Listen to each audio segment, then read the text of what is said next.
Our filling for our pumpkin cheesecake. I'm going to start with the quark that we made earlier.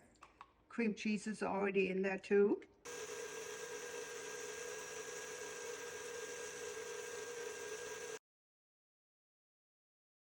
I'm going to continue by hand now to make sure that all my cornstarch is not lumpy. And spice, a touch of cloves, and a little extra cinnamon.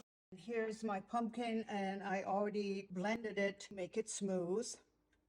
I just got the cheesecake out of the refrigerator from yesterday. You can serve it like this with whipped cream on the side or decoration with caramel sauce and some whipped cream dots on the outside.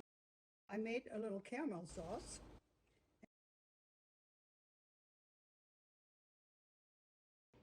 I love the little chocolate leaves.